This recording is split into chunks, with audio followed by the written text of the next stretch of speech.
Hello friends, welcome to YouTube my channel. Friends, आप लोग का मेरे यूट्यूब चैनल में बहुत बहुत स्वागत है। मैं उम्मीद करती हूँ आप लोग स्वस्थ होंगे, मस्त होंगे, पढ़ाई लिखाई में व्यस्त चल रहे होंगे। आज क्या है? आज है दीपावली। आप लोगों को हैप्पी दीपावली। ठीक, आप लोग आज के दिन पढ़ाई जरूर कर लेना। ठीक, आप लोग भी सुनते होंगे कि दीपावली के दिन पढ़ाई करने से क्या होती है, विद्या माता आती है। ठीक है, अच्छा झूठ हो सही हो, ठीक है। आप लोग अपनी पढ़ाई शुरू करिए। जो लोग नए हैं चैनल को सब्सक्राइब करके बेल आइकन को प्रेस कर लेंगे, ताकि इस तरीके की महत्वपूर्ण वीडियो जब भी अपलोड हो तो आपसे छूटे ना। ठीक, आज कहोगे मैम आप लोग की दीपावली के दिन भी क्लास लगा दी, तो यस, दीपावली के दिन भी हम क्लास लगा दिए, क्योंकि रात को दीपावली होती है ना, सुबह हम लोग क्या करेंगे, इसलिए मैंने क्लास को लगा दिया है। ठीक, फिलहाल चलिए आप लोग अपना आंसर करिए, लेकिन लंबा क्लास नहीं होगा क्योंकि त्योहार को भी हम लोग सेलिब्रेट करेंगे। ठीक है, तो इसलिए फटाफट फटाफट क्वेश्चन आंसर करते चले जाएंगे। ठीक है, 120 क्वेश्चन है, 120 नहीं 25 क्वेश्चन है। ठीक है, एक साथ पे हम लोग हैं, जल्दी जल्दी आप लोग आंसर दो।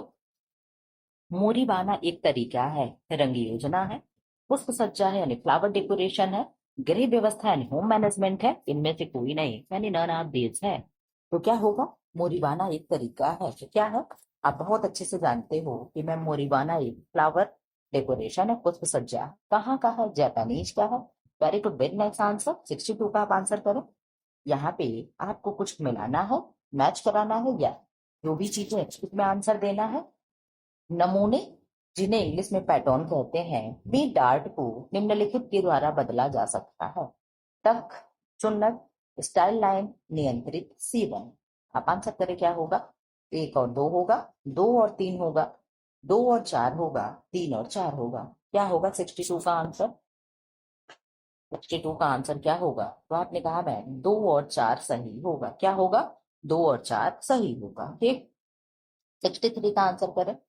अनुपात से तात्पर्य है मापों एवं क्षेत्रों का एक दूसरे से संपूर्ण रूप से संबंध। यह कथन है रट महोदय का, टी क्रेग का, स्टेला सुंदरराज का, बिल्सन का। आंसर करें आप लोग, फटाफट आंसर करते हैं। 50-55 मिनट में आप लोग का क्लास में कंप्लीट करा देना चाह रही हूँ। ठीक है, क्यों? क्योंकि फेस्टिवल है, आप लोग फेस्टिवल के दिन पढ़ रहे हो, यही बहुत बड़ी बात है। ठीक है, तो 63 का क्या आंसर होगा? आपने कहा मैम 63 का आंसर हो जाएगा, स्टेला सुंदरराज ने कहा है। किसने कहा है?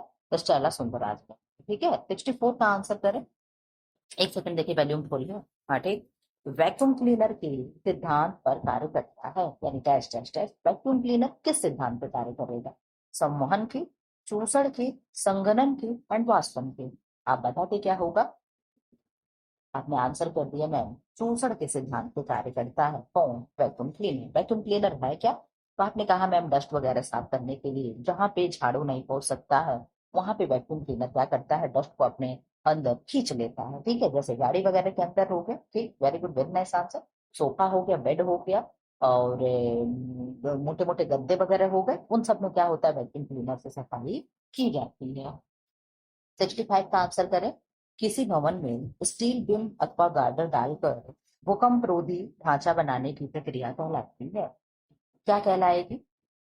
प्लास्टरिंग कहलाएगी, रेट्रोफिटिंग कहलाएगी, पॉइंटिंग कहलाएगी, एंड बाउंडिंग कहलाएगी। आप कहोगे मैम ऐसा भी होता है? तो जी हाँ, ऐसा भी होता है, लेकिन अगर भूकंप आना हो तो कोई भी ये जो भी गार्डर या बीम है उसे रोक नहीं सकता। ठीक है, तो उसके लिए आकाशीय बिजली के लिए तो होता है कि ऊपर मकान के ऊपर इस तरीके का एक कुछ ऐसे धातु का लगा दिया जाता है, मेटल का, ताकि वो क्या हो, उसी में बिजली को ऑब्जॉर्व कर ले, आपके घर पे ना बिजली गिरे। लेकिन भूकंप के लिए तो चलो ठीक है, घर बना है, लेकिन उतना कारगर नहीं है। आप भी जानते हो अगर भूकंप अपने पे आ जाए तो अच्छे अच्छे चीजों को क्या करेगा? तबाह कर देगा। तो आपने आंसर कर दिया मैम, रेट्रोफिटिंग होगा। क्या होगा? रेट्रोफिटिंग होगा। क्वेश्चन कैसे लग रहा है जरूर आप लोग एक बार बता देना। 66 का आंसर करते हैं। धन, समय तथा शक्ति तीनों की ही अधिक आवश्यकता होती है।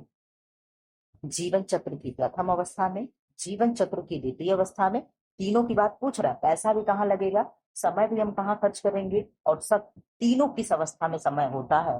फैमिली स्टेजेस के बारे में पूछा जा रहा है। जीवन चक्र की तृतीय अवस्था में, उपयुक्त सभी में। आप बता दें कहाँ खर्च होगा? 67 का आप बता दें। तो आपने आंसर कर दिया मैम, 67 का जो हो जाएगा, तीनों स्टेज में क्या होता है, ये चीजें देखने को मिलती। 67 नहीं 66। ठीक, क्या होगा? कंप्यूटर कैसा कहाँ होगा? तो आपने कहा मैम दूसरे अवस्था में यानी सेकंड जो स्टेज होता है इसमें फैमिली पैसा भी खर्च होगा, समय भी खर्च होगा और ऊर्जा भी खर्च होती है। ठीक है, very good, very nice answer. हम ही कंफ्यूज हो गए। तीसरे का आंसर 67 का आंसर करें। मेरे दिमाग में प्लस 67 चल रहा था, इससे उसका उत्तर भी बता रहे थे। पांचवी चार्ट किससे संबंधित है? सुई और धागा से, पेन और पेंसिल से, पिन और सुई से, पिन और धागा से।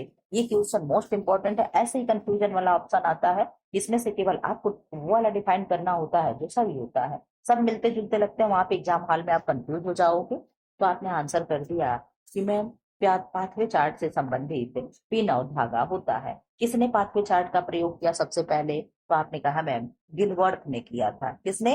गिलवर्थ ने। ठीक है, श्रीमती गिलवर्थ ने सबसे पहले इस विधि का प्रयोग किया था। इसमें क्या होता है? आपने कहा मैम फ्लोर प्लान बना करके, जो भी आपका घर होगा इस तरीके से मकान का फ्लोर प्लान माप बना करके तख्ते पे जिस तरीके से ऐसे यहाँ पे पिन लगा दिया जाएगा, उसमें से धागा इस तरीके से ऐसे ऐसे लपेटते चला जाएगा। जहां पे जो कार्य करता है मुड़ता है, ड्राइंग बोर्ड के नक्शे पर वहां पे इस तरीके से लगा दिया जाता है पिन में। इसीलिए उसे क्या कहते हैं? पिन और धागा कहते हैं। आप कैसे याद करोगे? आप कहोगे इस तकत में जो भी लगा है पिन लगा है और उसमें हम धागा ही तो लपेट रहे हैं, इसमें कंफ्यूजन वाली क्या बात है? सुई धागा है? नहीं है। उसमें सुई धागा काम है? आप कहोगे नहीं। पिन सुई का काम है? तो बिल्कुल भी नहीं है। पेन पेंसिल का काम है? तो आप कहोगे ये भी नहीं है। तो आप कंफ्यूज कहाँ हो? क्यों कंफ्यूजन कहाँ लेकर के जा रहे हो? कहीं नहीं। क्योंकि आप देखोगे इस तरीके से तख्ता बना हुआ, तख्त बना हुआ है, इसमें पिन लगा है और उस पिन में हम धागा लपेटे जा रहे हैं। इस तरीके से आप पढ़ोगे तो कंफ्यूज नहीं होगे, नहीं तो कंफ्यूजन लेकर के मरते रहो, क्या ही करना है। 68 का आप आंसर करिए। परिवार की आय तथा व्यय पर नियंत्रण होना तथा आय का घर के सृजनात्मक कार्यों में व्यय करना गृह अर्थव्यवस्था कहलाता है। यह कथन किस अर्थशास्त्री का है? प्रोफेसर सीड का है, स्थर का है, निखिल वोडार्सी का है, ओपिन का? 68 का आंसर करें आप, क्या होगा? ये किसने कह दिया? क्या कह दिया? कि पारिवारिक आय तथा व्यय पर नियंत्रण होना तथा आय का घर के सृजनात्मक कार्यों में व्यय करना गृह अर्थव्यवस्था कहलाता है। किसने कहा? तो आपने कहा मैम ये कह दिए निखिल और डार्सी ने। किसने कहा? निखिल और डार्सी ने। याद रख लीजिएगा किसी भी तरीके से। 69 का आंसर करते। भारतवर्ष में परिवार नियोजन कब शुरू हुआ? फैमिली प्लानिंग की शुरुआत कब हुई? 1950 में, 1952 में, 1953 में, 1955 में? आप लोग आंसर कर दो। 69 का क्या आंसर होगा? तो आपने कहा मैम 69 का आंसर हो जाएगा 1952 में फैमिली प्लानिंग भारत में शुरू हुआ था। ठीक, very good, very nice answer. 70 का आंसर करें। उपभोक्ता संरक्षण विधेयक कब लागू हुआ? 10 सितंबर 1983, 1 जुलाई 1984, 4 अगस्त 1985, 6 जनवरी 1987? आप आंसर करते 70 का। उपभोक्ता संरक्षण विधेयक कब लागू हुआ? आप बहुत अच्छे से जानते हो कब लागू हुआ। आपने कहा मैम 6 जनवरी 1987 को। आप कहोगे मैम 86 कहाँ चला गया? तो लागू होने की बात कर रहा है, पारित होने की बात नहीं कर रहा है।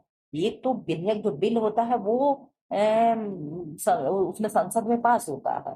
फिर उसके बाद जब पास होने के बाद तब एक डेट निर्धारित होती है कि इस दिन ये क्या हो गया, कानून बन गया, यानी क्या हो गया, लागू हो गया। ठीक है, तो पारित होने और लागू होने का दो डेट होता है। ये चीजें आपको याद करके चलिएगा। ठीक है, 71 का आंसर करते। निम्नलिखित में से किस प्रकार का लेखा भविष्य के लिए योजना बनाने में सहायक होता है? दैनिक लेखा, साप्ताहिक लेखा, मासिक लेखा, वार्षिक लेखा? आप आंसर करते, क्या होगा? फटाफट हम लोग क्वेश्चन करते जा रहे हैं। 9 मिनट हुआ, हम लोग 10-11 क्वेश्चन कर लिए हैं। ठीक है, तो स्पीड हम लोग की अच्छी है क्योंकि एक्सप्लेन भी तो नहीं कर रहे हैं। त्योहार है, चलो ठीक, तो क्या जल्दी जल्दी हो जाए ताकि आप लोग का पढ़ाई भी ना मिस हो और त्योहार भी ना डिस्टर्ब हो। चलो, तो आंसर आपने कह दिया मैम। मंथली जो लेखा जोखा होता है, जो हर महीने में हिसाब बनता है, तो वो क्या होता है? बेस्ट होता है। ठीक, very good, very nice answer. 72 का आप आंसर कर दें। वास्तविक आय वस्तु और सेवाओं का ऐसा प्रवाह है जो एक निश्चित समय के लिए मानवीय आवश्यकताओं एवं इच्छाओं की संतुष्टिकरण के लिए उपलब्ध रहते हैं। यह डेफिनेशन किसने दी है? जरा सा आप बता दें। बहुत अच्छे से इसका आपको उत्तर मालूम होगा। ग्राश एवं क्रैंडल ने, निखिल एवं डार्सी ने, मार्शल ने, हार्ने ने। वास्तविक आय वस्तु और सेवाओं का ऐसा प्रवाह है जो एक निश्चित समय के लिए मानवीय आवश्यकताओं एवं इच्छाओं के संतुष्टिकरण के लिए उपलब्ध रहते हैं। आप इसका आंसर दे पाएंगे? आपने कहा मैम ग्रास एवं क्रैंडल ने कहा है, तो याद कैसे करोगे? आपने कहा मैं वास्तविक आय की बात कौन कर रहा है? तो ग्रास एवं क्रैंडल कह रहे हैं। यहाँ पे देख लेना, सेवाओं का प्रवाह है। क्या है? सेवाओं का प्रवाह है। यही बस एक चीज पकड़ लीजिएगा, सेवाओं का प्रवाह है जो निश्चित समय के लिए मानवीय आवश्यकताओं एवं इच्छाओं की संतुष्टि करता है। तो आपने कहा मैम सेवा का प्रवाह कौन करेगा? तो आपने कहा मैम घास जो होती है खूब, मतलब वो चीजें होती हैं, कैंडल जलता है तो वहां पे से खूब एकदम लाइट प्रवाहित होती प्रवाहित होती है, मतलब बहती है। ठीक है, तो इस तरीके से कुछ भी करके याद कर लीजिएगा। ठीक, बस इतना ही पकड़ करके कि सेवाओं का प्रवाह किसने कहा वास्तविक आय में, तो आप कह देना ग्रास एवं कैंडल। बस एक चीज याद करो, दुनिया भर की कहानी ने क्या याद करोगे फिर से एक बार, कि वास्तविक आय अगर डेफिनेशन आता है मैम, वास्तविक आय लिखा अगर डेफिनेशन आता है और उसमें सेवाओं का ऐसा प्रवाह अगर होगा तो हम लोग ग्रास एवं फ्रंटल को लगा देंगे, हम लोग कुछ और नहीं पढ़ेंगे। तो ठीक है, आप लोग इस चीज को देखे रहिएगा। ठीक है, फिलहाल इसका आंसर हो जाएगा ए। 73 का आंसर कर दें। प्रबंध प्रक्रिया का प्रथम चरण है। प्रबंध प्रक्रिया का प्रथम चरण है। नियंत्रण है, मूल्यांकन है, संगठन है, और इनमें से कोई नहीं। आप लोग जानते हो, प्लानिंग हो गया, ऑर्गेनाइजेशन हो गया, कंट्रोलिंग हो गया, एंड इवेल्युएशन हो गया। क्या हो गया? इवेल्युएशन हो गया। तो यहाँ पे फर्स्ट स्टेज पूछ रहा है, तो फर्स्ट स्टेज आपका क्या होगा? आपने कहा मैम इसमें तो फर्स्ट स्टेज दिया ही नहीं है, तो क्या हम लोग डी के साथ जाएंगे? बिल्कुल, आपको डी के साथ जाना है। Very good, very nice answer. आप लोग क्वेश्चन को इस तरीके से एलिमिनेट करते हो, आंख बंद करके नहीं आंसर करते हो, ये चीजें मैं देखती हूँ तो बहुत खुशी होती है। ठीक है, तो आपने 73 का आंसर कर दिया। कि मैं वैसे अगर आपको कहीं भी कंफ्यूजन हो, आप इस तरीके से पोस्ट लिख लेना और तुरंत आपको आंसर निकल जाएगा कि कौन सा पहला चरण है, कौन सा दूसरा है, कौन सा तीसरा है। P for planning, O for organisation, C for controlling, A for evaluation. इस तरीके से जब आपको याद हो जाएगा तो आपको एग्जामिनर घुमा नहीं पाएगा। और आप देखते हो बस इस प्रश्न इससे प्रबंध प्रक्रिया से बस यही प्रश्न आता है कि स्टेप लगाओ, चरण लगाओ, यही पूछता है ना, इसके अलावा तो कुछ नहीं पूछता है। बस इतना याद कर लो, सारी चीजें, कंफ्यूजन क्लियर है। तो आपने आंसर कर दिया कि मैम डी हो जाएगा, इसमें से कोई आंसर नहीं होगा। Very good, very nice answer. 74 का आंसर करें। गृह व्यवस्था प्रक्रिया का सबसे महत्वपूर्ण सोपान क्या है? संगठन है, मूल्यांकन है, नियंत्रण है, आयोजन है। गृह व्यवस्था प्रक्रिया का सबसे महत्वपूर्ण चरण क्या है? सबसे महत्वपूर्ण, वेरी वेरी मोस्ट वाला क्या होगा? तो आपने कहा मैं सबसे महत्वपूर्ण तो हो जाएगा आयोजन, और यही आयोजन आपका प्लानिंग हो जाता है। क्या होगा? सबसे पहले किसी चीज को हम ऑर्गेनाइज करने जा रहे हैं तो हम प्लान करेंगे ना। क्यों? प्लान करेंगे तभी तो कर पाएंगे। पहले प्लान करेंगे, पहले अपने मन में ही मैप बना लेंगे। अच्छा ये चीजें सब कहते, एक आपको मैं बात बता, सब कहते थे चंद्रगुप्त मौर्य जो थे ना, कहते थे वो ऐसे नहीं युद्ध जीत जाते थे, वो पहले अपने मन में युद्ध को जीतते थे।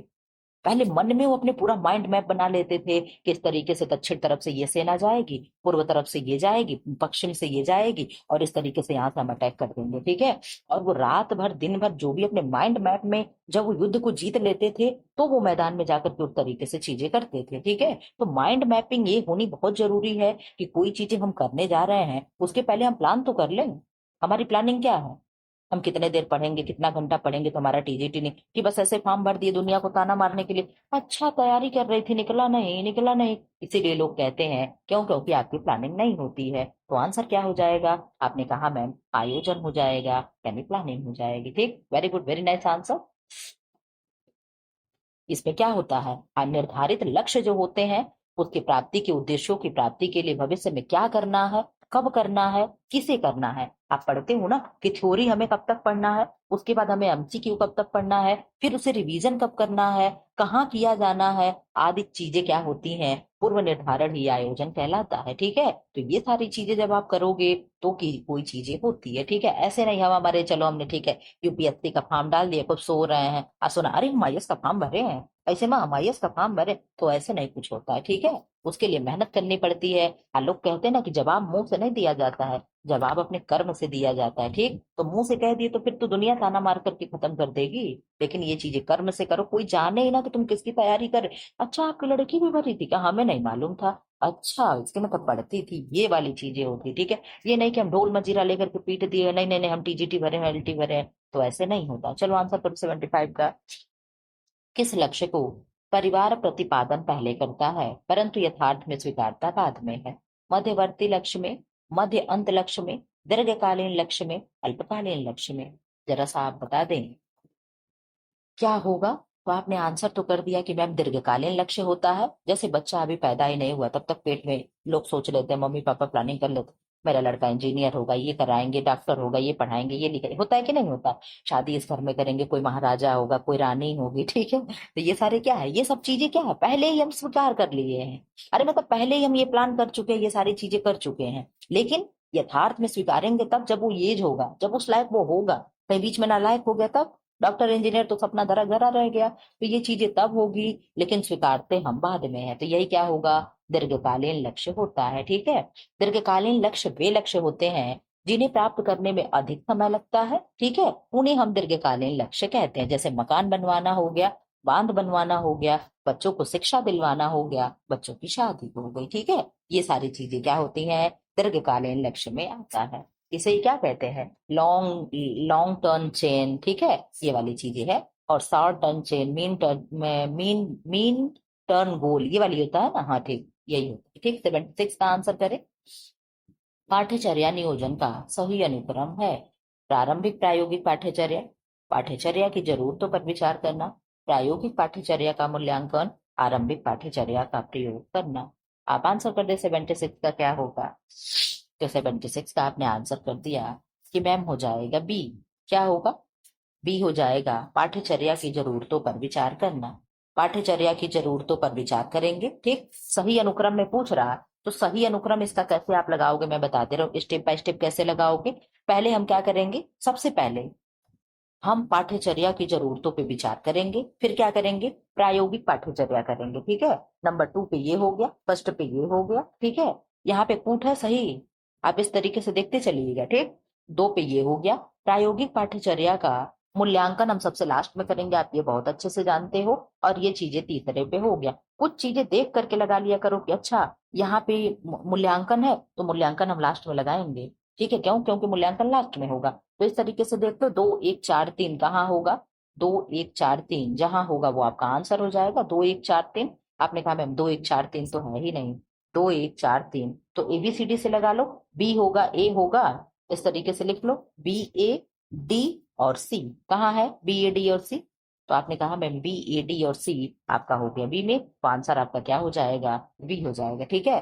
Very good, very nice answer. इस तरीके से हम लोग कर लेते हैं। वो क्या था, एक बार फिर से आप लोग देख लो ये प्रश्न को, लग रहा गड़बड़ हो गया, चलो ये प्रश्न क्या था, नियोजन का सही अनुक्रम, यानी हम किसी चीज को प्लानिंग कर रहे हैं तो हम कैसे कैसे करेंगे। यानी सबसे पहले तो हमें क्या करना है, हम उस पर विचार करेंगे, फिर हम उसके क्या करेंगे, प्रायोगिक पाठ्यचर्या करेंगे, यही करेंगे ना। यस मैम यही करेंगे। उसके बाद हम उस पे आयु मतलब आरंभ करेंगे, शुरू करेंगे, फिर उसका लास्ट में हम इवेल्युएशन करेंगे, अच्छा पार्टी खत्म हो गई, कितने लोग आए, कौन बिना खाना खाए गए, कौन खा करके गए, ये चीजें करेंगे। तो इस तरीके से आपका आंसर ये हो जाता है, ठीक है। अब यहाँ पे आंसर कर दो, 77 का आंसर आप करते। पेंट आदि के दाग धब्बे छुड़ाने के लिए प्रयोग किया जाता है। अब मैं आप लोगों को जितने भी स्टेन रिमूवर हैं मैं सब करा दूंगी, ठीक है। घास वाले सांप को कैसे साफ करेंगे, हल्दी को, ब्लड को, पेन को, एक दिन मैं एनसीईआरटी वाली बुक पढ़ाऊंगी तो उसमें मैं फोटो खींच के करा दूंगी, आप टेंशन ना लो। एनसीईआरटी की बुक आप लोगों ने पूछा है नहीं कि मैम आई कि नहीं आई, तो यस एनसीईआरटी की बुक आ गई है, लेकिन 9 10 का एनसीईआरटी नहीं मिला है, ठीक है। और 11 और 10 का दो दो बुक मिला है, ठीक है, उसमें पार्ट भाग 1 भाग 2 करके चलता है, तो वो दोनों बुक आया है, आप लोगों को अब मैं पढ़ाऊंगी, ठीक है। तो राजीव पब्लिकेशन और एनसीईआरटी में कोई बहुत ज्यादा डिफरेंट नहीं है, इसीलिए मैं कहती हूँ राजीव पब्लिकेशन को आप लोग पढ़ लिया करो, ठीक है। राजीव पब्लिकेशन में और एनसीईआरटी के बुक में बहुत अंतर नहीं है, बस 2 4 लाइन ये है कि एनसीईआरटी में थोड़ा सा बढ़ा दिया गया है और राजीव पब्लिकेशन में उसे थोड़ा कम कर दिया गया, बस इतने ही है। चलो आंसर करो 77 का। पेंट आदि के दाग छुड़ाने के लिए प्रयोग किया जाता है। साबुन, हाइड्रोजन पेरोक्साइड, तारपीन अथवा मिट्टी का तेल, ब्लीचिंग पाउडर। पेंट आदि के दाग धब्बे छुड़ाने के लिए हम किसका प्रयोग करेंगे, आप आंसर कर दें। तो आपने कहा मैम तारपीन अथवा मिट्टी के तेल का हम क्या करेंगे, प्रयोग करेंगे, ठीक है। 78 का आंसर करते हैं। सजावटी कार्य को कई पंक्तियों में चुन्नटे बनाकर परिधान या वस्त्र में किया जाता है, उसको हम कहते हैं प्लीट्स कहेंगे, पफ कहेंगे, शीरिंग कहेंगे, रफूल कहेंगे। मैं आप लोगों को एक दिन ये सब करा दूंगी, जितने भी हेडिंग वेडिंग लगे हुए हैं एक दिन मैं खोज खोज करके थ्योरी से एमसीक्यू तक करा दूंगी। इससे क्वेश्चन एक आध ही बनते हैं लेकिन गलत हो जाते हैं, ठीक, क्योंकि उतना क्लियर नहीं होता है कि सही हो। ठीक, आप आंसर करते हैं। आपने आंसर कर दिया है मैम, हो जाएगा शेयरिंग। क्या होगा? शेयरिंग होगा। ठीक है, 79 का आंसर करें। 79 का क्या है? फूट लगाना है आपको। ठीक है, पहले आप लोग यहाँ पढ़ लो फिर बच्चा इतने पे करते ना। दिखाई दे रहा है ना? आई थिंक दिखाई दे रहा होगा। ठीक, आंसर करें। कांथा बनाने का सही क्रम क्या होगा? कैसे आप कांथा बनाओगे? पहले कपड़ों का आकार एक समान करेंगे, विभिन्न भागों को एक साथ सिलाई करेंगे, कई शीटों की एक तह या लेयर बनाएंगे, नमूने और बाहरी लाइनों को भरेंगे, सतह का विभाजन करेंगे। आप बता दें पहले सबसे नंबर पे आप किसका क्या करेंगे? आपने कहा मैं पहला तो सही दिया है, यानी कपड़ों का आकार हम एक समान करेंगे, यानी हमारे पास इतना बड़ा इस तरीके से कपड़ा है, कोई ऐसा कपड़ा है, कोई ऐसा कपड़ा है, तो हम सबको जो भी करेंगे एक बराबर करेंगे। ठीक है, जो भी कपड़ा होगा हम उसको क्या करेंगे? सबको मैम एक बराबर करेंगे, क्योंकि उसको लेयर पे रखना है। ठीक है, यानी सबको क्या तह पे तह लगाना है, लेयर पे लेयर लगाना है। Very good, very nice answer. तो आपने कहा मैम ये नहीं होगा, ये नहीं होगा। वेरी गुड, एलिमिनेशन मेथड आपके पास जरूर होना चाहिए। दूसरे नंबर पे आपने क्या कहा? आपने कहा मैम कई सीटों की हम एक लेयर लगाएंगे, यानी एक तह बनाएंगे। तो बिल्कुल जैसे मैंने यहाँ पे लगा दिया, कई लेयर हम क्या करेंगे? ये कभी बिस्तर पे बिछाते जाएंगे, बिछाते जाएंगे। Very good, very nice answer. ठीक है, इस तरीके से हम क्या करेंगे? लेयर बना लेंगे। तो ए के बाद सी किस में है? आपने कहा मैम आंसर तो हम ढूंढ लिए, लेकिन आंसर ढूंढने से काम नहीं चलेगा, हम लोग को पूरा पढ़ना है। ठीक है, उसके बाद आपने क्या कहा? आपने कहा मैं फिर हम लोग विभिन्न भागों को एक साथ सिलाई करेंगे, यानी पकड़ करके जो भी है हम यहाँ से इस तरीके से ऐसे सिलाई करते चले जाएंगे, ताकि सब क्या हो? एक साथ पकड़ में आ जाए। ठीक मैम, आपने सिल दिया।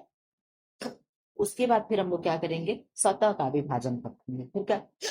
सॉरी, फिर क्या करेंगे? सतह का हम विभाजन कर देंगे, लेयर लेयर सॉरी को हम डिवाइड कर देंगे। ठीक है, फिर क्या है? नमूने और बाहरी लाइन को हम भरेंगे। फिर क्या करेंगे? जो भी डिजाइन बनाना है उसको हम क्या करेंगे? फुलफिल करेंगे। ठीक है, क्या करेंगे? जो भी इसमें डिजाइन बनाना है, ऊपर से डिजाइन भी तो उभर के आती है, उसको हम क्या करेंगे?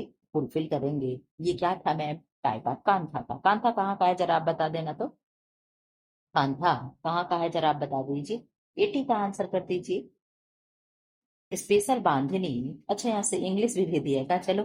क्या है? स्पेशल बांधनी आप मदुरई, यानी जो तमिलनाडु में, मदुरई कहाँ है? तमिलनाडु में है। इज नोन एज, यानी मदुरई जो तमिलनाडु में है, विशेष प्रकार की बांधनी को कहते हैं। किसको कहेंगे?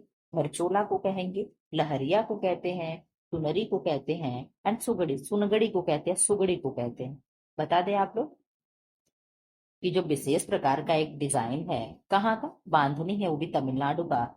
ऐसे बांधनी कहाँ का है? तो आपने कहा मैं बांधनी तो राजस्थान की है। क्यों? हमारा राइट, तो बिल्कुल मैं बांधनी राजस्थान की है, लेकिन यहाँ की क्या है? तो आपने कहा मैं बांधनी के जैसे ही होता है, लेकिन इसको हम क्या कहते हैं? सुनगड़ी कहते हैं या सुगड़ी कहते हैं। ठीक है, परिधान को बांध करके रंगाई की जाती है। आप तो जानते हो, चना बांध देते हैं, छोटे छोटे पत्थर बांध देते हैं, मटर के दाने बांध देते हैं, और बांध करके इस तरीके से क्या करते हैं? पानी में उसको कलर कर देते हैं। फिर कलर करने के बाद खोल देते हैं।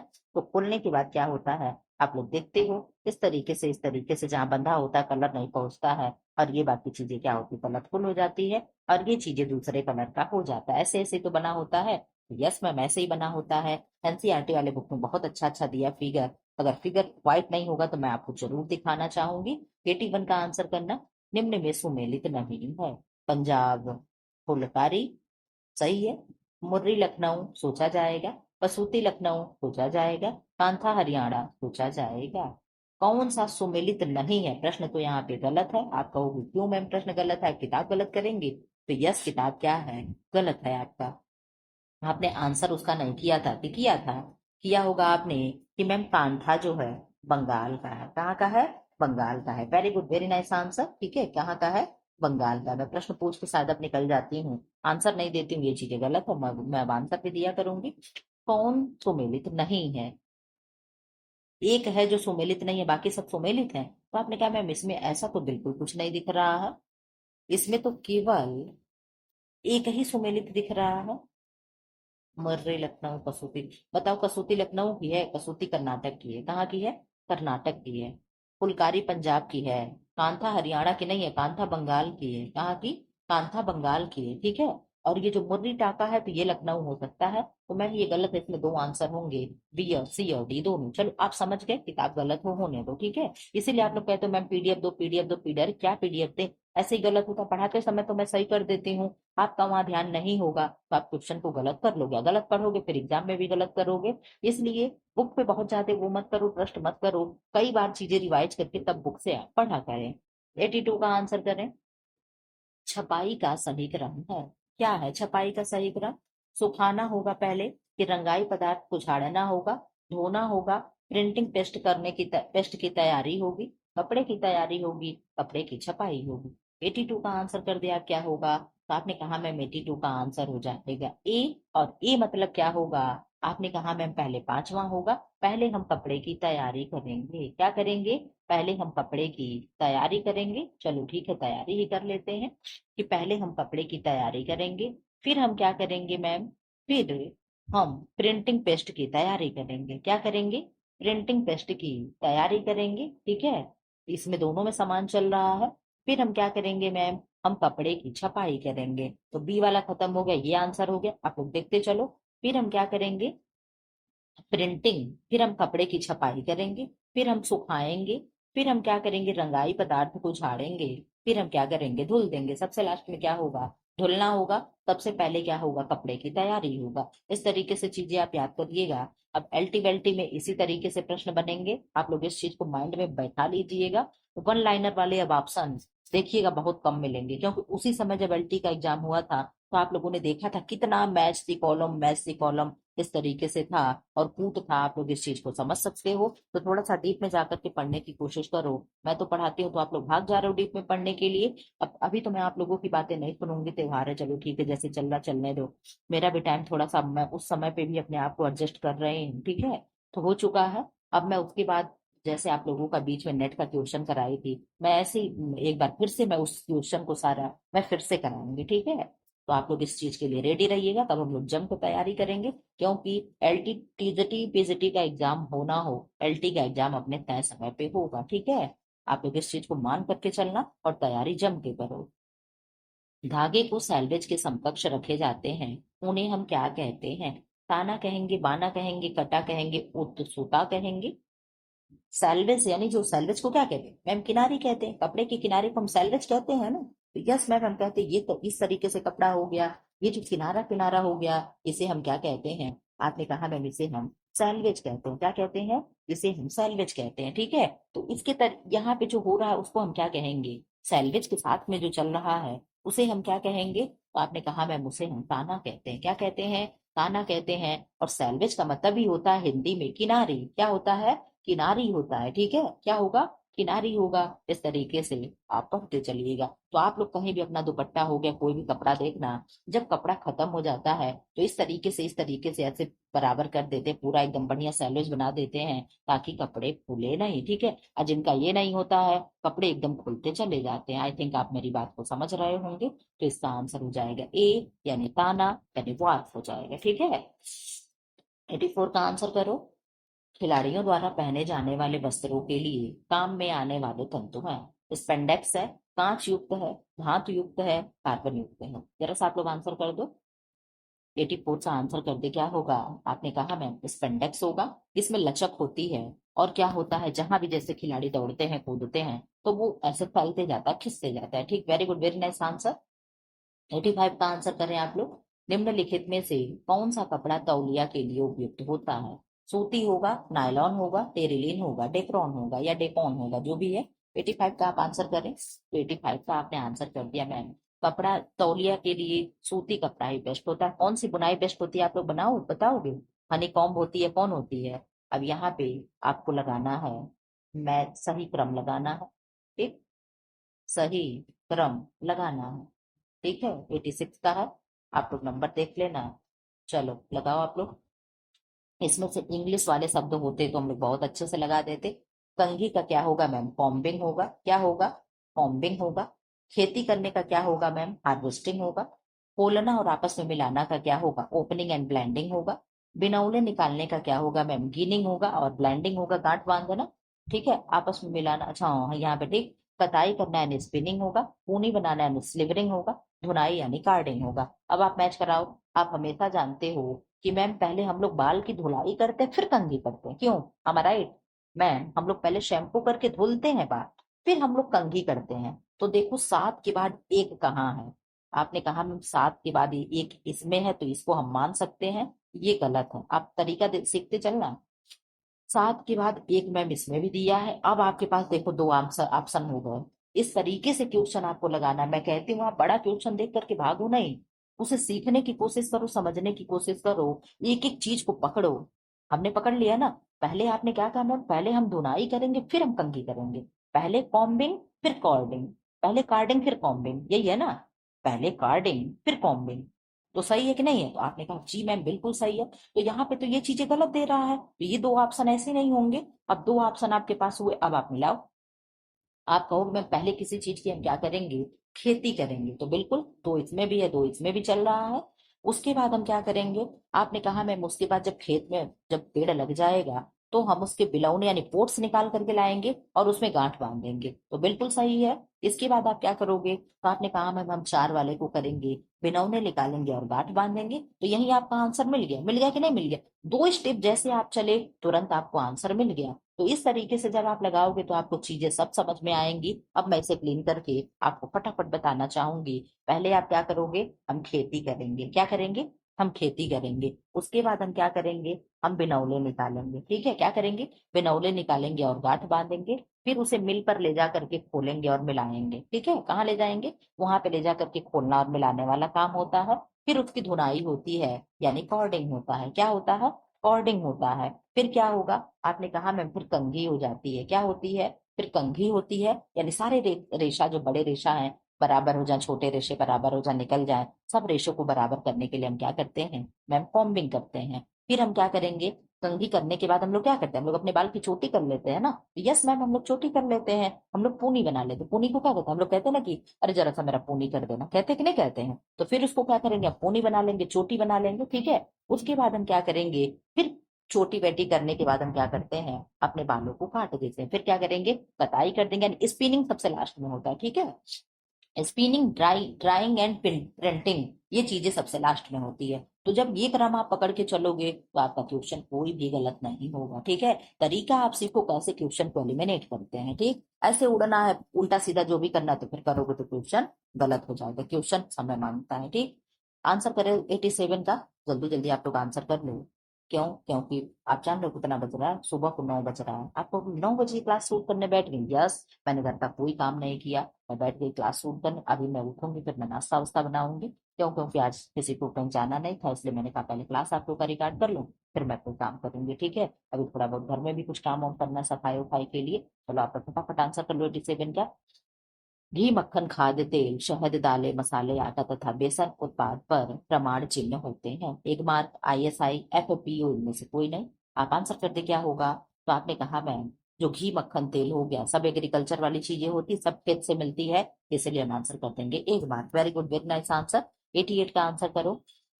सरसों के तेल में आरजी मोन तेल द्वारा मिलावट को किस परीक्षण द्वारा जांचा जा सकता है? नाइट्रिक अम्ल मिलाकर के, साइट्रिक अम्ल मिलाकर के, एसिटिक अम्ल मिलाकर के, उपरोक्त में से कोई नहीं। आप आंसर कर दे किसको मिला करके। हम चेक करेंगे कि सरसों के तेल में आयोडीन, अरे सॉरी क्या, आरजीमोन मिला है कि नहीं मिला है। तो आपने कहा मैम हम सरसों के तेल में जांच करेंगे आरजीमोन मिलाया गया है कि नहीं, तो नाइट्रिक अम्ल डाल करके हम इस चीज को जांच लेंगे। Very good, very nice answer. आप ही समझदार, आप पता कर लोगे। 89 का आंसर करते क्या होगा? आपने कहा मैं which of the following is used as a preservative of food ultra articles. क्या होगा? निम्न में से आर्टिकल्स, हाँ ठीक, निम्न में से कौन सा खाद्य पदार्थ खाद्य संरक्षण में प्रयोग किया जाता है? Sodium benzoate, sodium carbonate, sodium carbonate, sodium chloride and sodium acetate. बता दो आप लोग आंसर कर दो 89 का। तो आपने कहा मैम सोडियम बेंजोएट को डाल करके हम खाद्य को प्रिजर्वेट करते हैं या प्रिजर्वेशन करते हैं। ठीक है, खाद्य संरक्षण हम सोडियम बेंजोएट डालकर करते हैं। 90 का आंसर कर दें। राष्ट्रीय पोषणी एनीमिया प्रोफिलैक्सिस कार्यक्रम भारत में कब प्रारंभ हुई? कई बार प्रश्न, कई प्रैक्टिस सेट में आप लोग देखे हो अगर एग्जाम में आ जाए तो इसे गलत मत करना, ठीक है। सन वाले क्वेश्चन को आप लोग बहुत अच्छे से याद कर लोगे। 1962 में, 1970 में, 1980 में, 1975 में। 90 का क्या आंसर होगा? आपने कहा मैम 1970 में। क्या होगा? 1970 में, ठीक है। अब इधर आ जाओ, आप 91 का आंसर कर दे फटाफट। आप लोग करो भाई, अभी क्वेश्चन बहुत ज्यादा रह गए। 125 क्वेश्चन है, ठीक है। आप लोग आंसर करो। जब वजन सामान्य वजन से 40% अधिक होता है उसे हम क्या कहते हैं? हम हमेशा कहते हैं, आप लोग ये चीजें पढ़ लिया करो कि 20% इंक्रीज हो जाए तो उसे हम क्या कहेंगे? 30% इंक्रीज हो जा रहा है अगर सामान्य वजन से, तो उसे हम क्या कहते हैं? दो ही शब्द होता है, एक ओबीज होता है, एक ओबेसिटी होता है, यही होता है ना। तो आप लोग बता दिया करो कि कौन सा किसमें होता है। तो आपने आंसर दे दिया, पहले ऑप्शन तो दे दो मैम। स्लाइट ओबेसिटी होगा, मॉडरेट ओबेसिटी होगा, सीवियर ओबेसिटी होगा एंड ग्रॉस ओबेसिटी होगा। 91 का क्या आंसर होगा आप बता दें। तो आपने आंसर कर दिया कि 91 का आंसर होगा मैम मॉडरेट ओबेसिटी होगा। क्या होगा? मॉडरेट ओबेसिटी किसको कहते हैं? आपने कहा मैम जब 30% सामान्य वजन से आपका वेट अगर इंक्रीज हो जाएगा तो आप ओबेसिटी, मॉडरेट ओबेसिटी कही जाएंगे। तो ठीक है, हम कहे जाएंगे, लेकिन 20% को क्या कहेंगे? आप लोग इसका भी आंसर तो दे दो।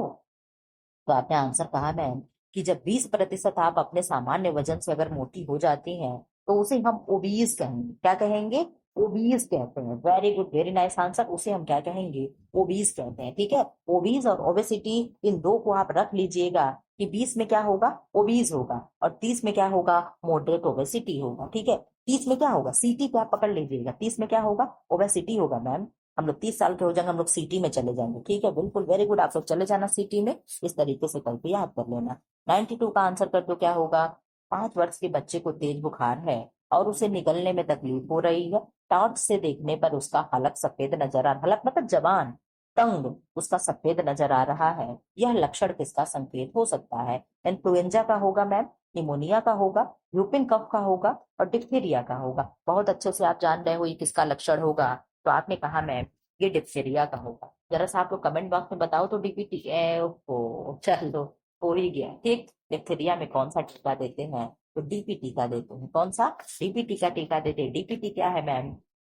डिप्थीरिया परट्यूटिस टिटनेस है। क्या है? डिप्थीरिया परट्यूटिस टिटनेस है। इसमें क्या क्या होते हैं मैम? तो बच्चे को बहुत तेज फीवर हो जाता है। ये कब होता है मैम? 2 से 5 वर्ष के बच्चों में होता है। जवान पे सफेद सफेद हो जाते हैं, ठीक। तालू क्या हो जाती है? सफेद झिल्ली पड़ जाती है। टॉन्सिल हो जाता है, सूजन हो जाता है, हल्का सा दर्द होता है, उसे तकलीफ होती है, खाने नहीं जाता है, ठीक। इधर आंसर तो 93 का। सामान्यतः शरीर का तापक्रम होता है 98.4 डिग्री सेल्सियस, सेल्सियस में पूछ रहा है। 98.3 डिग्री सेल्सियस, और ऑप्शन सी है 100 डिग्री सेल्सियस। ऑप्शन डी है, इनमें से कोई नहीं। 93 का आप आंसर करो, देखिए आप पकड़ पाते हो कि नहीं। और जरा सा आंसर कर दे। Very good, very nice answer. आपने पकड़ लिया कि मैम यहाँ पे सब फ़ारेनहाइट अगर आप कर देती तो हम लोग क्वेश्चन सही कर देते, लेकिन आप सेल्सियस में की है तो 37 डिग्री सेल्सियस होगा, ना कि ये होगा। और ये जो आंसर है 98.6 डिग्री फ़ारेनहाइट अगर आप कर दीजिए तो हम इसको सही कर देंगे। Very good, very nice answer. Kelvin में कितना होगा? तो आपने कहा मैं केल्विन में 310 होता है। क्या होगा? 310 होता है। Very good, very nice answer. ये तीनों डाटा आप याद करके चलिएगा, इन तीनों से ही केवल प्रश्न बनेगा, इससे बाहर नहीं बनेगा। 94 का आंसर कर दे।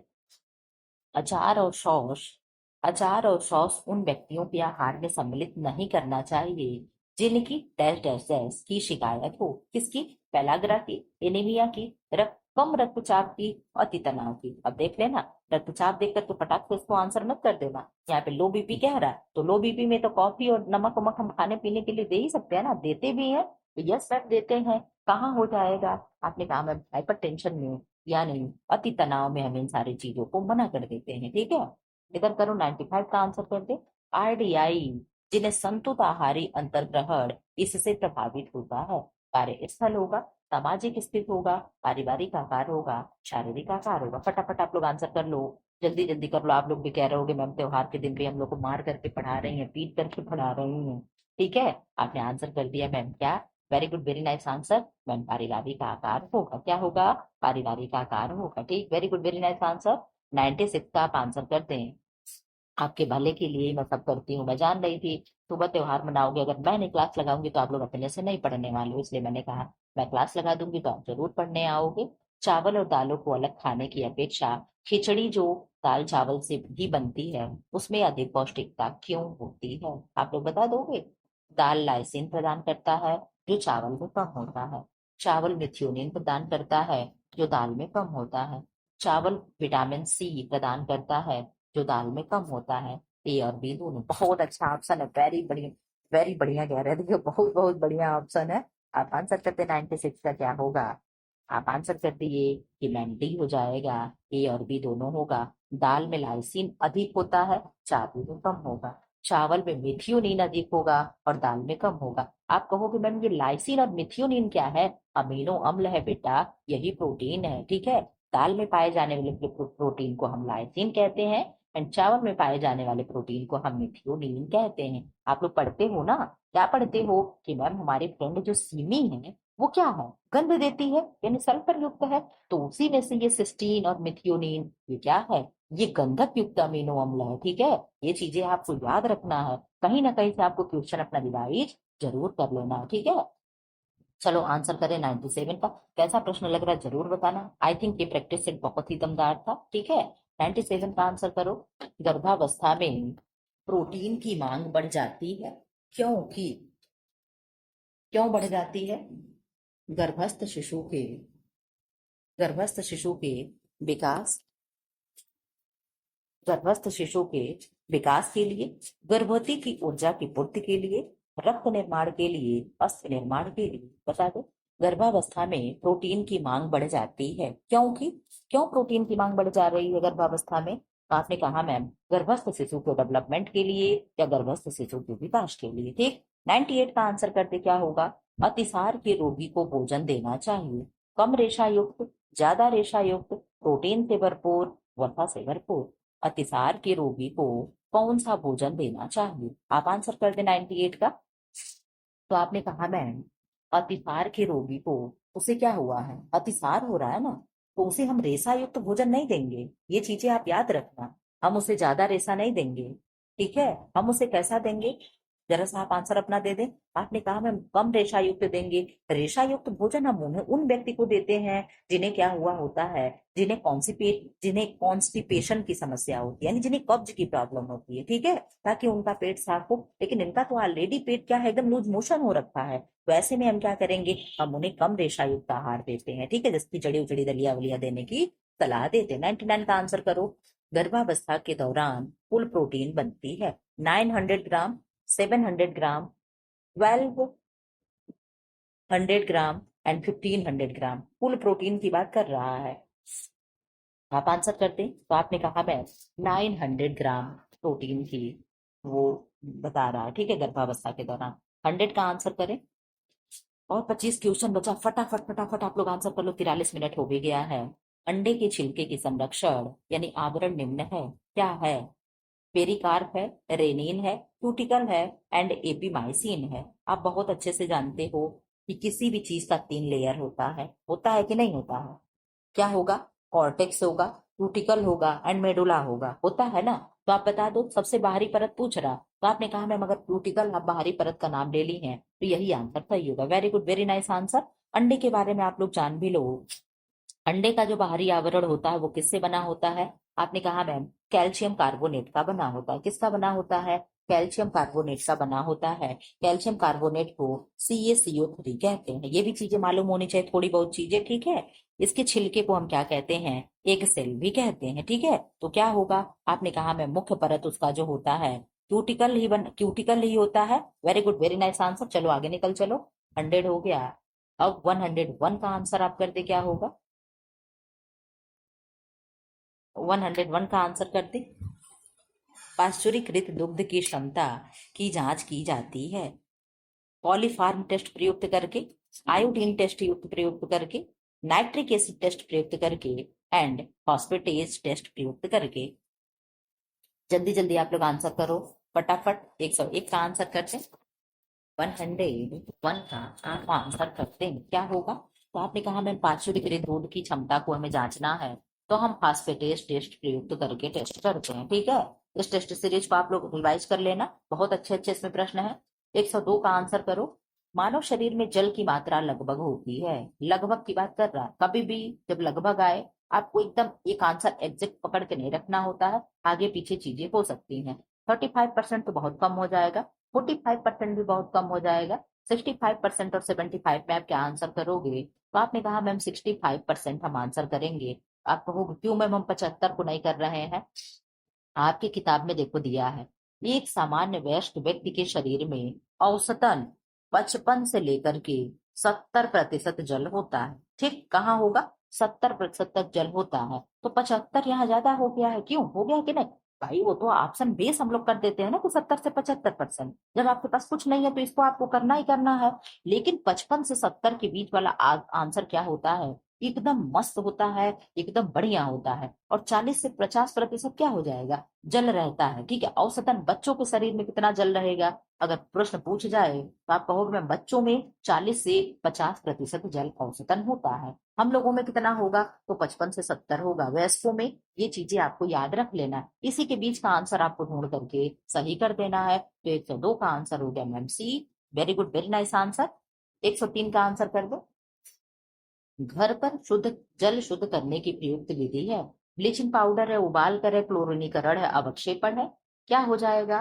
तो आपने कहा मैं उबाल कर वाला आंसर क्या होगा? सही हो जाएगा।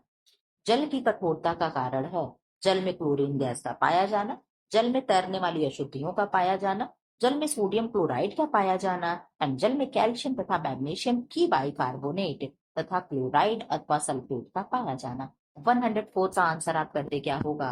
तो आपने आंसर कर दिया मैम। 104 का आपका आंसर जो बड़ा वाला है यही आंसर हो जाएगा। ठीक है, क्या होगा? बड़ा वाला आंसर सही हो जाएगा। ठीक है, 105 का आंसर कर दे।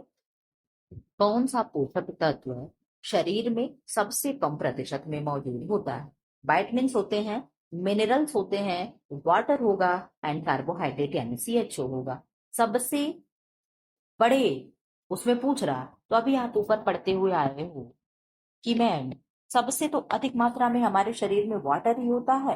तो very good, very nice answer. आप लोग बता दो कहाँ कहाँ कितना कितना प्रतिशत जल होता है? बता दोगे क्या आप?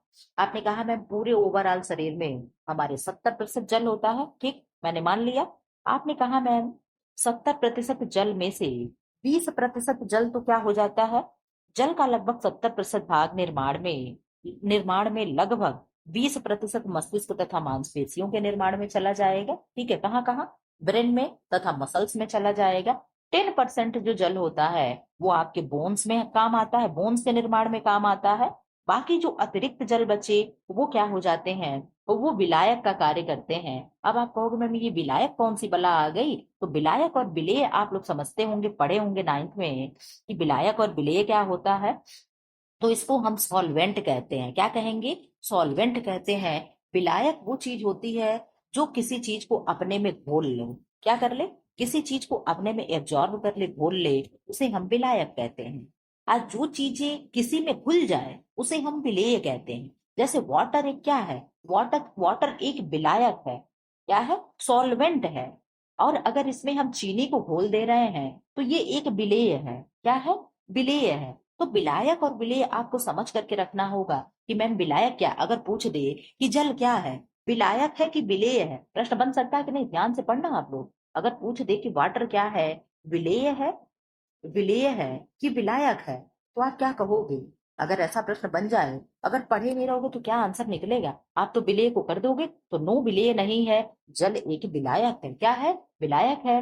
वाटर एक क्या है? सॉल्वेंट है। ठीक है, अपने में अपने आप को क्या करता है? किसी चीज को घोल लेता है, यही क्या है? जल है। बहुत अच्छे से आप लोग पढ़ लिए। 106 का आंसर कर दो, क्या होगा? एक भारतीय महिला की प्रतिदिन की लौह की आवश्यकता होती है, यानी पर डे हमें कितना आयरन चाहिए? 40 माइक्रोग्राम। पहले तो आप लोग जान लो माइक्रोग्राम में ही हम आयरन को मेजरमेंट करते हैं। ठीक है, करते हैं कि नहीं करते हैं? यस मैम, हम करते हैं। आप लोग ये चीजें पता होना चाहिए, किसको केजी में करेंगे, किसको ग्राम में करेंगे, किसको एमजी में करेंगे, किसको एमएल में करते हैं, और किसको आईयू में करते हैं, इंटरनेशनल यूनिट में करते हैं, किसको माइक्रोग्राम में करते हैं। ये सारी चीजें आपको पता होनी चाहिए, किसी में भी क्वेश्चन गलत हो जाता है। तो आपने आंसर कर दिया मैम 106 का आंसर हो जाएगा 30 माइक्रोग्राम प्रति किलो। इतना हमें हीमोग्लोबिन एक महिला को चाहिए ही चाहिए पर डे। ठीक है, 107 का आंसर करो, इसको आप मिला लेना, गलत नहीं करिएगा। मिलाओ। रिकेट कहाँ जाएगा? फ्लोरीन का फ्लोरिस कहाँ जाएगा? Fluorosis, very very pellagra. आप आंसर करो, बहुत इजी गुण नहीं आंसर दे पाओगे, कहाँ का है? हमको लग रहा है एलटी का क्वेश्चन भी है। आप आंसर कर दें। आपने कहा मैम काइफोसिस क्या होता है? तो कुबड़ होता है। क्या होता है? इस तरीके से व्यक्ति कैसे कुबड़ निकल जाता है, यहाँ पे ऐसे फूल जाता है, यही क्या है? यही काइफोसिस है। तो काइफोसिस कुबड़ उबड़ वाली चीजें किसमें होती है? आपने कहा मैम विटामिन डी की कमी से होगा, तो विटामिन डी की कमी से होता क्या है? तो रिकेट्स को हम कहाँ लगाएंगे? काइफोसिस पे। सही है कि नहीं है? तो आपने कहा यस मैम, आप धीरे धीरे पकड़ रही हैं। फ्लोरीन आप लोग जानते हो, फ्लोरीन की अधिकता से क्या होती है? दांत खराब हो जाता होता है ना। तो फ्लोरोसिस कहाँ गया? अब दांत वाली चीजें कहाँ है? तो आपने कहा मैम मोटल्ड दांत पे हम जाएं क्या? तो यस, आपको जाना है कहाँ? अब आपको यहीं से आंसर मिल गया। आप कहोगे मैम अभी नहीं मिला है, अभी दो एक आप और चलेंगी तो मिलेगा। पेलाग्रा से क्या होता है? पेलाग्रा छोड़ दो, कठिन पड़ जाएगा। बेरी बेरी से क्या होगा? आपने कहा मैम पैरास्थेसिया होगा। पैरास्थेसिया से क्या होता है? हाथ पैर का सुन्न हो जाना। याद है कि सब भूल चुके हो? पैरास्थेसिया हाथ पैर का सुन्न हो जाना होता है ना। तो ये हो जाएगा। अब आप कहोगे मैम आंसर हमें मिल गया, डी वाला हो गया। तो इस तरीके से आपको पढ़ना है। पेलाग्रा से क्या होगा? बेरिलियम होगा। ठीक है, ये चीजें आपको इस तरीके से जब आप पढ़ोगे तो आपसे पक्का क्या होगा? एलटी की प्री की क्वालिफाई हो जाए। मैं कहती हूँ ना, एलटी हर कोई क्वालिफाई कर लेगा, लेकिन कभी कभी लगता है कि नहीं होगा। क्यों? तो उसके इतने क्वेश्चन टफ होते हैं कि आपको 60+ क्वेश्चन सही कर पाना आपके लिए क्या हो जाएगा? नाको चने चबाने जैसे हो जाएगा, क्योंकि माइनस मार्किंग भी होता है। ठीक है, 1/3 का माइनस मार्किंग होगा। आप कहो कि मैं 1/3 क्या होता है? जब 3 क्वेश्चन आपके गलत हो जाएंगे तो एक सही क्वेश्चन भी गलत हो जाएगा। ठीक है, इसलिए बहुत ही सोच समझ करके आपको आंसर करना और पढ़ना है। बाकी कूदना है तो कूद लो, क्या ही करना है। जल्दी जल्दी करो, 1 घंटा के अंदर, मैं कह रही थी 1 घंटा होने जा रहा है। 108 का आंसर करो। वशा अघुलनशील है। अघुलनशील पूछ रहा ना कि घुलनशील? तो आपने कहा मैम वशा ईथर में, पानी में टेट्राक्लोराइड और क्लोराइड में। तो ईथर, बेंजीन, टेट्राक्लोराइड, क्लोराइड में तो वशा क्या होता है? सॉल्वेंट होता है। ये पानी जो है ये क्या होगा? इसमें अघुलनशील है, क्योंकि पानी में तेल घी जो भी घोल लो घुलेगा नहीं। 109 का आंसर करें। शरीर को सबसे अधिक ऊर्जा प्राप्त होती है कार्बोहाइड्रेट से, वसा से, खनिज से, प्रोटीन से। सबसे अधिक पूछ रहा है, दिमाग से आंसर करना। तो आपने कहा मैम 4.1 किलो, 9 किलो कैलोरी। इससे मिलेगा ही नहीं, इससे भी 4.1 किलो कैलोरी। तो किसका ज्यादा हुआ? आपने कहा मैम फैट का। ठीक, कूद करके तुरंत आंसर नहीं देना है। मैंने वो कहानी सुनाई थी ना महात्मा जी वाली, तो आपको संभल संभल करके आंसर देना है। जो क्वेश्चन इजी होता है वहां आप गलत करने करते हो, और गलत करने का चांस होता है। ठीक है, 110 का आंसर तो फटाफट करो भाई, जल्दी जल्दी कर लो आप लोग। क्यों ऐसे ही पढ़ना ही चाह रहे हो क्या? दिन भर दीपावली नहीं सेलिब्रेट करना है क्या? प्रोटीन का पाचन होने के पश्चात वह परिवर्तित हो जाता है। किस में परिवर्तित हो जाता है? यानी पूछना चाह रहा है कि प्रोटीन का सबसे सूक्ष्मतम रूप क्या होता है? स्मॉलेस्ट यूनिट क्या होगा? अमीनो अम्ल होगा, शर्करा होगा, पेप्टोन्स होगा, लैक्टोज होगा। प्रोटीन का पाचन के पश्चात वह किस में परिवर्तित हो जाता है? तो आपने कहा मैम अमीनो अम्ल में हो जाता है। किसमें? अमीनो अम्ल में। ठीक है, कि पेप्टोन्स में? आपने कहा नहीं मैम, कंफ्यूज मत करिए। ठीक है, चलो 111 का आंसर करें। स्टार्च को शर्करा में बदलने वाले किस एंजाइम का नाम है? लाइपेस है, रेनिन है, टाइलिन है, पेप्सिन है। आंसर करके क्या होगा? आपने आंसर कर दिया मैम, टाइलिन जो होगा स्टार्च को शर्करा में बदलने वाला एंजाइम होता है। रेनिन क्या होता है? आपने कहा मैम मिल्क होता है। पेप्सिन होगा प्रोटीन पे वर्क करेगा। लाइपेज होगा CH2 पे वर्क करेगा। ओ सॉरी सॉरी, लाइपेज किस पे होगा? फैट पे करेगा। किस पे? फैट पे करेगा। Very good, very nice answer.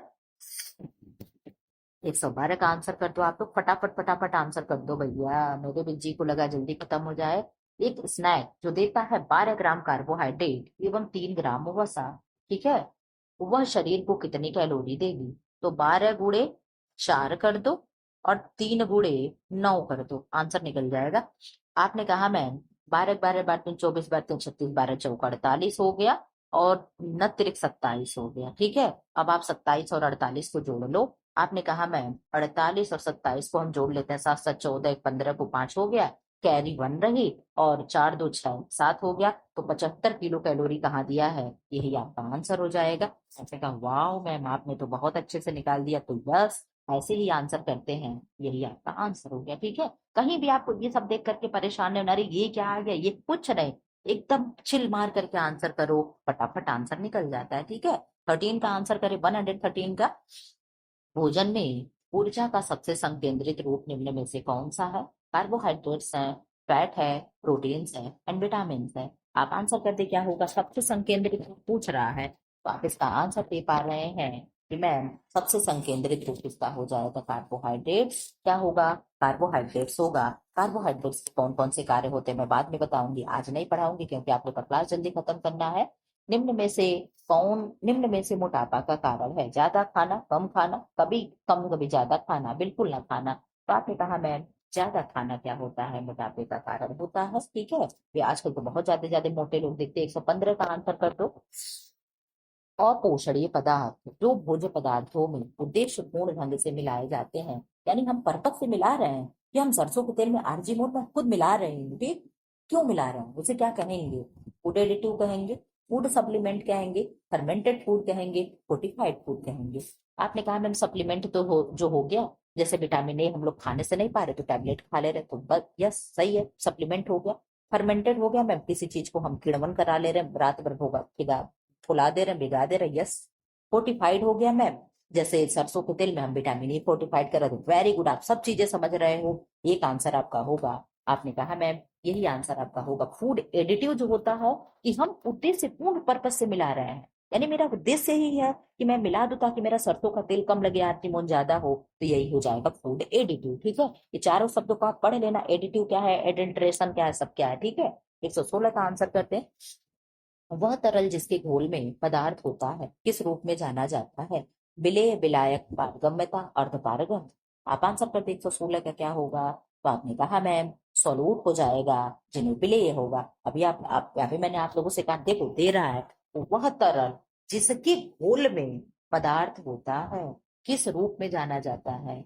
वह तरल जिसके घोल में पदार्थ होता है, मैंने कहा ना जल क्या है, जल एक विलायक है, और विलेय क्या है? चीनी हो गया, नमक हो गया, ये क्या है? विलेय है। ठीक है, उसमें घुल जाएगा। तो आपने कहा मैम इसे हम क्या कहेंगे? विलेय कहेंगे, यानी हम सोलूट कहेंगे, SOLUTE। समझे? विलेय और विलायक को आप लोग समझ करके रख लेना, इससे प्रश्न बनते ही बनते हैं। ठीक है, और आप लगा नहीं पाओगे पक्का। 117 का आंसर करो। विकिरण विधि द्वारा संरक्षित भोज्य पदार्थ से लाभ है? क्या लाभ है? भोजन कम समय में परिरक्षित हो जाता है, पौष्टिक तत्वों का नाश कम से कम होता है, कम से कम होता है, अधिक से अधिक जीवाणु, विषाणु, फफूंदी, लार्वा, कीटों आदि का नाश होता है, उपयुक्त सब योग। तो आपने कहा मैम ये सब हो जाएगा क्या? सारे पॉजिटिव दिख रहे हैं, तो यस सब हो जाएंगे। ठीक है, 18 का आंसर करते क्या होगा? हीमोग्लोबिन के निर्माण हेतु दोनों की आवश्यकता होती है। लौह तत्व एवं जिंक की, लौह तत्व एवं कैल्शियम की, लौह तत्व एवं फोलिक अम्ल की, और लौह तत्व एवं स्कॉर्बिक एसिड की। क्या पूछ रहा है? हीमोग्लोबिन के निर्माण के लिए किसकी आवश्यकता होगी? आप बहुत अच्छे से आंसर दे पा रहे हो कि मैम लौह तत्व और फोलिक अम्ल की आवश्यकता होती है। 119 का आंसर करते। दूध का पाश्चुरीकरण किया जाता है सूक्ष्म जीवाणुओं को मारने तथा दूध को लंबे समय तक सुरक्षित रखने के लिए, क्रीम निकालने के लिए, खमीर खत्म करने के लिए, विटामिन बढ़ाने के लिए। आप आंसर कर दे, क्या होगा? तो आपने आंसर कर दिया मैम सूक्ष्म जीवाणुओं को मारने तथा दूध को लंबे समय तक सुरक्षित रखने के लिए। ठीक है, कितने पे पाश्चुरीकृत करते हैं? आपने कहा मैम 62.80 डिग्री सेल्सियस पर 30 मिनट के लिए क्या करते हैं? हम गर्म करते हैं। इस प्रक्रिया से हम पाश्चुरीकरण यानी क्या कहते हैं इसको जी? देखो अब मुझे याद ही नहीं आएगा, चलो छोड़ो। इसका आंसर कर दे 120 का। 6 क्वेश्चन और है, फटाफट कर लो आप लोग।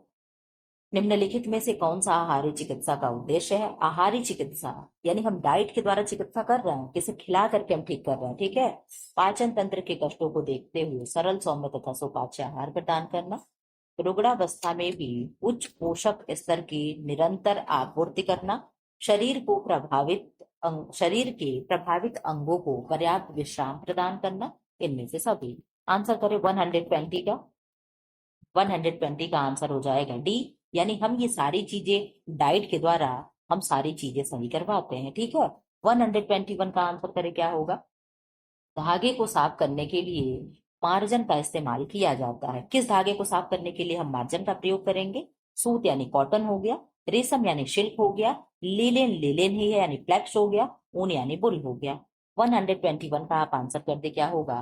तो आपने आंसर कर दिया मैम डी, यानी बुल होता है, उसमें हम मार्जन की प्रक्रिया करके उसके धागों को शुद्ध करते हैं। Very good, very nice answer. 122 का आंसर कर दें। डैश डैश डैश चिकनकारी का उद्भव केंद्र है। चिकनकारी कहाँ से निकला है? दिल्ली से, बंबई से, गोवा से और लखनऊ से।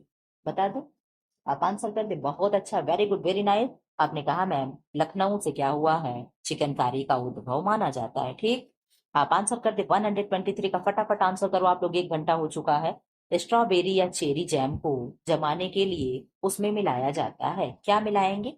नमक यानी सॉल्ट मिलाएंगे, नींबू का रस मिलाएंगे, गंधक अम्ल मिलाएंगे और आलू मिलाएंगे। आप आंसर कर दे क्या मिलाएंगे? स्ट्रॉबेरी या चेरी जैम को हमें जमाना, उसे थिक करना है, तो क्या करेंगे? आपने आंसर कर दिया कि मैम हम नींबू का रस यानी सिट्रिक अम्ल मिला देंगे, तो क्या हो जाएगा? वो जम जाए। ठीक है, 124 का आंसर कर दे। भूनने तथा सेकने का प्रयोग किस विधि में किया जाता है? जल द्वारा पकाने की विधि में हम भूनेंगे और सेकेंगे, वाष्प द्वारा पकाने की विधि में, चिकनाई द्वारा पकाने की विधि में, वायु द्वारा पकाने की विधि में। आप लोग फटाफट आंसर कर दे। सेकंड लास्ट क्वेश्चन आप लोगों का है, 1 घंटा आप लोग क्लास कर चुके हो, फेस्टिवल के दिन भी आप लोग पढ़ रहे हो, ये बहुत अच्छी चीज है। 124 का आपने आंसर कर दिया मैम डी, वायु द्वारा पकाने की विधि को के अंतर्गत ही भूनने और सेकने का प्रयोग होता है। Very good, very nice answer. Last question आप लोगों का हो गया। सूती कपड़ा जलता है तो उसमें से निकलती है, क्या निकलेगी? सफेद लौ निकलेगा, नीली लौ लौ निकलेगी, पीली निकलेगी एंड ऑरेंज लौ निकलेगी। आप बता दे क्या होगा? आपने आंसर कर दिया कि मैम जो कॉटन का कपड़ा होता है वो जलता है तो कैसा निकलता है? पीली लौ निकलती है। क्यों? क्योंकि कॉटन जो है कागज वगैरह इसी से बनते हैं, तो कागज जलता है तो भी पीला लौ निकलेगा, कॉटन जलेगा तो भी पीला लौ निकलेगा। ब्लू लौ किससे निकलती है? तो आपने कहा मैम सिल्क हो गया एंड बुल हो गया, उससे क्या निकलती है? ब्लू लौ निकलती है। ठीक इसी तरीके से आप लोगों का आज क्लास कंप्लीट हुआ। दीपावली के दिन एक बार फिर से आप लोगों को हैप्पी दिवाली। आप लोग सब लोग स्वस्थ रहें, मस्त रहें, पढ़ाई लिखाई करते रहें, फेस्टिवल आएंगे जाएंगे, आप लोग ऐसे तैयारी करते रहो। फिलहाल इस तरीके से क्लास पाने के लिए चैनल को लाइक करें, शेयर करें एंड सब्सक्राइब करें। Thanks for watching.